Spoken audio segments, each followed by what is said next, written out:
formula notes for section 7.3, which is the antidifferentiation by parts. So here's our objectives up here. Here's our formula. So antiderivative of u dv is equal to uv minus the antiderivative of v du. Now, what this means is you need to choose, your dv is not going to include just the dx, for example. It's going to be something dx. So like in this case, it'd be cosine dx, things like that. And then in some cases you do a derivative, in some cases you do an antiderivative. You keep repeating this cycle until we get something that we know how to work out. So for example, in this one, we'll set our u value to be x, which means our dv value must be cosine x dx. So I need du, as that appears in my formula, is going to be 1 dx. And then I need to do the antiderivative over here. So the antiderivative of cosine is the sine.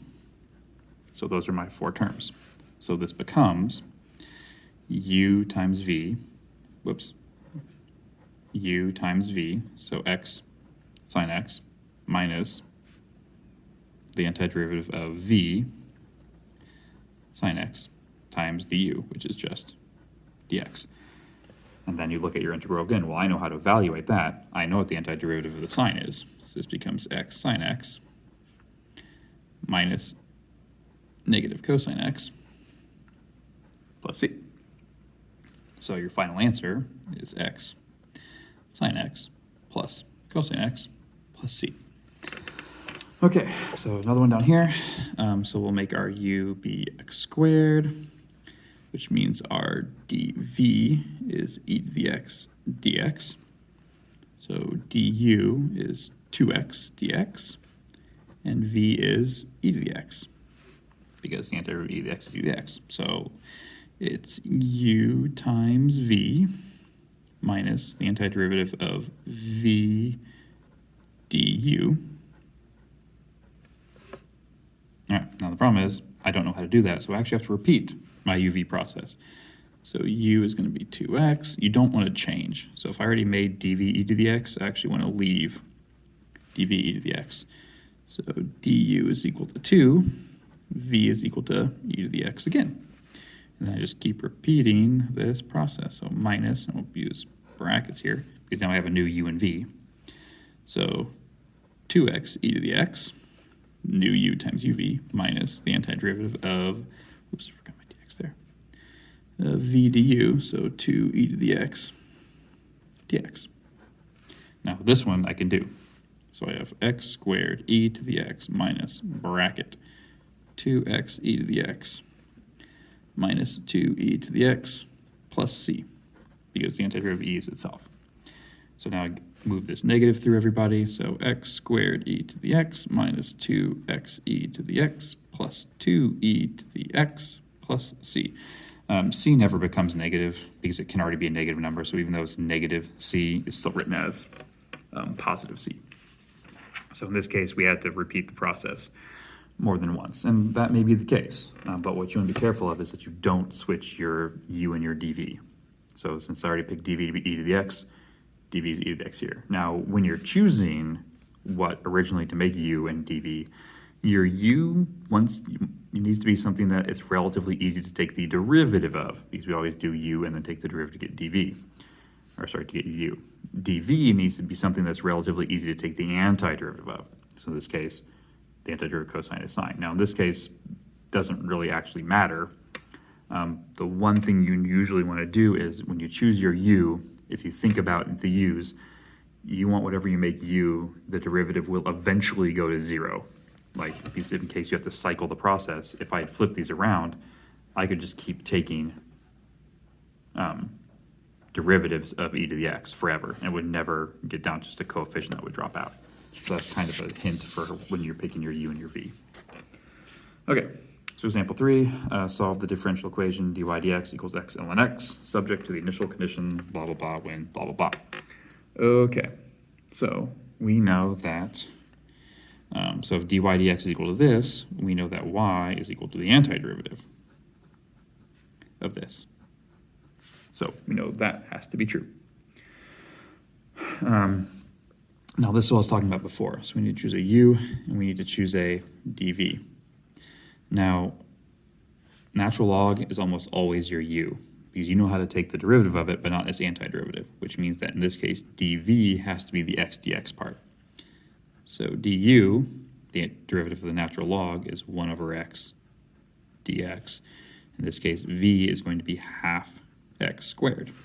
Count up the exponent, put the reciprocal out front. So let's see here. So the formula is u times v, so that's ln x times half x squared, minus the antiderivative of v half x squared du times 1 over x dx. So we can kind of clean this up. This is 1 half x squared ln x minus the antiderivative. So here, one of these x's can cancel one of those, so this is just half x dx. So then I can do I can take the antiderivative of. So y is equal to 1 half x squared ln x minus, so if I count up the exponent, it becomes x squared. Reciprocal out front means I now have a quarter, because I need to put another half out front. There's already a half there, plus c. Now, I know initial conditions. I know y is -1 when x is 1, so I can fill in these values. So -1 equals 1 half times 1 squared ln of 1 minus 1 quarter times 1 squared plus c. Well, the natural log of 1 is 0, so that whole term goes away. So I have -1 equals -1/4 plus c. And because of that, added across, c equals -3/4. So my final answer, all in, let's come over here, is y equals 1 half x squared ln x minus 1 quarter x squared minus 3/4. Plug your c value back in. Okay, so evaluate this. So we'll make our u be, let's see here, what should u be? We want u to be, why not? E to the x. The reason that doesn't actually matter, why I'm thinking about it in this case, is that in this case, neither of these derivatives go to 0, so it doesn't actually matter which I choose. So du is going to equal to e to the x dx. dv is equal to, not dv, just v, so the antiderivative there is the sine x. So my formula is u times v minus the antiderivative of v du. Right, so now I need to repeat the process. So new u, new dv. Now since u is already e to the x, it's going to stay e to the x. So that means dv has to be the sine x dx part. So the antiderivative of sine x is the negative cosine x. So we have e to the x sine x minus bracket u times v. So that's negative e to the x cosine x, negative e to the x cosine x, minus the antiderivative of v du. So v du, so that's going to be e to the x sine x dx, bracket. Now if you, you're going to go one more round? Yep, okay. So I still don't know how to do that. So, I feel like I've done something wrong somewhere. Oh no, I copied it down wrong. V du, that should be a cosine x. And then it'll be a negative right there. Yeah, because negative v du. V du, sorry. Okay, so let's look and see what we got. E to the x sine x plus e to the x cosine x. So, and this is actually going to be minus, is negative, negative, negative. There's this negative inside here. Now, the thing is, normally we don't write the left-hand side, but if you look, I actually ended up back where I started, e to the x cos dx, which means what I can actually do is add the whole integral across. So 2 integrals equals e to the x sine x plus e to the x cosine x. And then to solve for what the integral is, I just need to divide the 2 off. So e to the x cosine x dx is equal to e to the x sine x plus e to the x cosine x all over 2 plus c. There's always a plus c involved. So this kind of thing happens if neither of your things will take derivatives eventually down to 0. You just keep cycling until you get an integral back that matches what you started with. Then you add it across or subtract it if necessary. If you subtract it, though, it'll probably cancel it all the way out. So add it across and then divide by whatever your coefficient is. All right. Tabular integration. So this is kind of a shortcut. If you have something that has your u will eventually go to 0 and your dv is relatively easy to do. So what we do is we set up a column for u, we set up a column for dv. So u is going to be the thing that eventually goes to 0.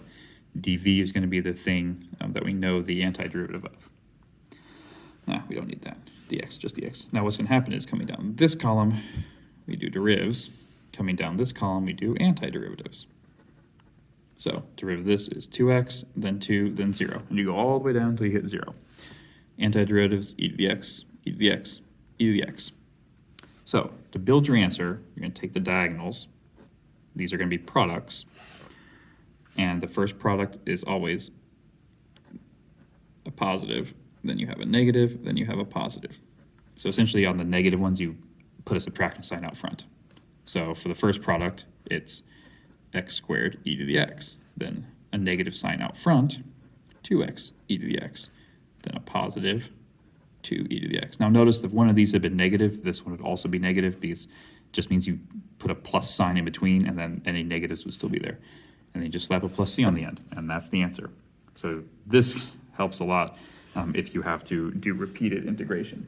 And that was actually the same question as example 2. It just took us way less time to do. But that only works if one of the things eventually goes to 0 and the other one you know the antiderivative of. So be careful. Okay, so for this guy, so we need to pick our u and our dv. So u is the thing that will eventually go to 0, so that's x cubed, which means dv is the other part. So the derivatives coming down would be 3x squared, then 6x, then 6, then 0. Antiderivatives would be negative cosine x, negative sine x, positive cosine x, positive sine x. So then on the diagonals, minus, plus, and it always just alternates. Now obviously you stop at 0 because 0 times anything is going to be 0. So my answer is, so this one does not get an extra negative sign, so it's negative x cubed cosine x because the sine cosine here is negative. This one gets an extra negative, but it already has a negative, so it actually flips to plus. So 3x squared sine x. Then this one plus 6x cosine x.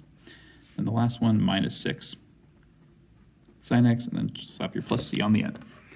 And that is your answer. Negative x cubed cosine x plus 3x squared sine x plus 6x cos x minus 6 sine x plus c. All right. Inverse trig and log functions. Okay, so let's see here.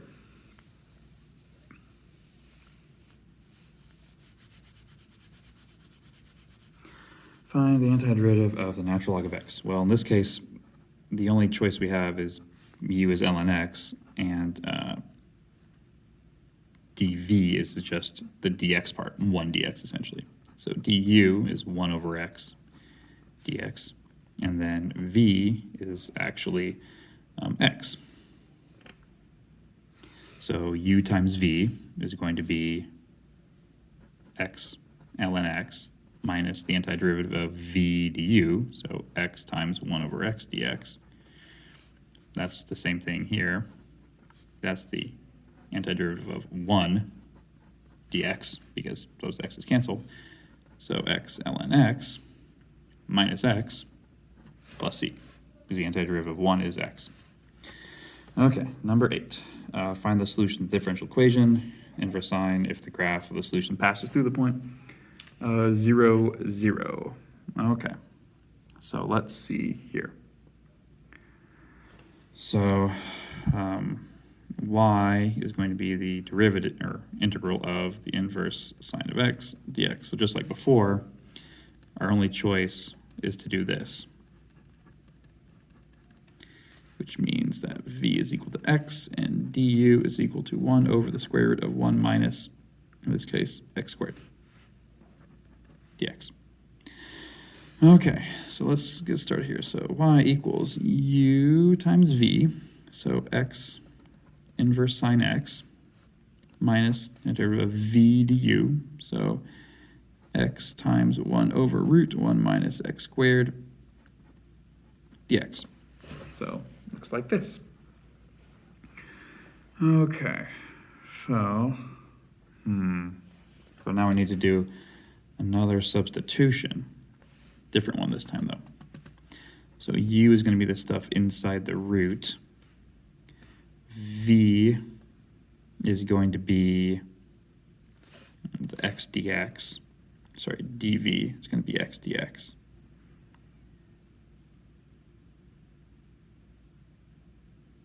No, we don't need to do. We're not doing by parts, we're just doing substitution. So du is equal to negative 2x dx. So bring it across, du over negative 2x is equal to dx. So y equals x inverse sine x minus this. So then we've got x times 1 over root u times du over negative 2x. So these x's cancel. So we have y equals x inverse sine x minus, we're going to make that a u to the negative half. So actually I'm going to pull that guy out front, so plus half u to the negative half. So it becomes plus because there's a negative, and if I pull that 2 out, I get the half.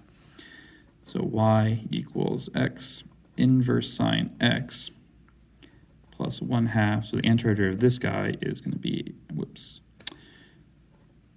add 1 to the exponent is u to the half. Reciprocal out front is 2 plus c. So y equals x inverse sine x plus u to the half, and u is that. So it's going to be quantity 1 minus x squared to the half plus c. That half cancels that too. So that's the generic solution. But since I know I have to pass through the point 0, 0, I have to plug 0 in for all my things and solve for c. So this equation becomes 0 equals 0 times the inverse sine of 0 plus 1 minus 0 squared to the half plus c. Well, that's all 0. This is the square root of 1, so I have 0 equals 1 plus c, so c is equal to negative 1. So my final answer is y equals x inverse sine x plus the quantity 1 minus x squared to the half, or the square root of that, minus 1. This is the answer. So I had to do it by parts, and then do a substitution in the middle of it. And that is the end of the section.